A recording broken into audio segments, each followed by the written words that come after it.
It was cosmic. It was distinctly underground. It was a glimpse behind the veil of a mind that wandered across the fine line of brilliance and madness.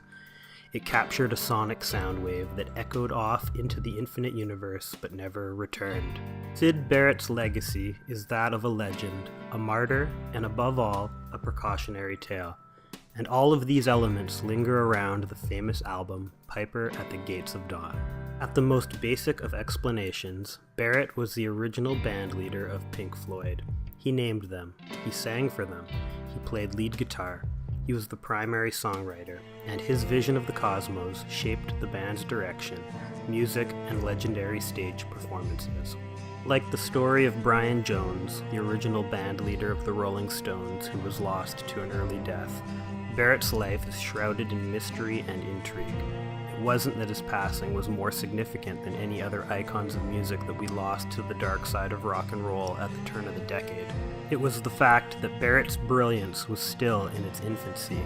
It was the fact that his band would go on to cataclysmic heights after they left him behind. It was the fact that he quite clearly had a slow descent into madness.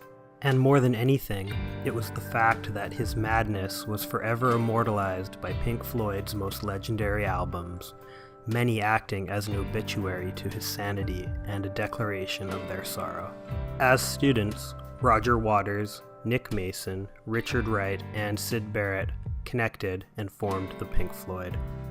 They garnered a reputation for making music for LSD users, and became known as a group that specialized in psychedelic music, which would enhance the drug's experience. Their live performances at London's UFO Club became legendary, and they quickly became known as the house band for the underground.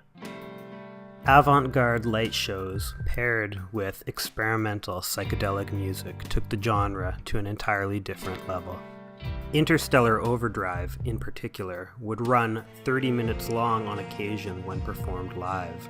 There was an extended section in the middle for complete improvisation. Syd Barrett's brilliance in the exploration of experimental guitar techniques such as dissonance, distortion, and feedback would be short-lived with Pink Floyd. By 1968, David Gilmour had been brought into the band to support as a lead guitarist and co-lead vocalist. Shortly after, Barrett was dismissed from Pink Floyd. It was the result of his behavior becoming increasingly depressed, socially withdrawn, and experiencing hallucinations. Many believed that he suffered from schizophrenia. Without Syd Barrett, popular music as we know it today would look very different. Without Piper at the Gates of Dawn, there would likely be no Dark Side of the Moon.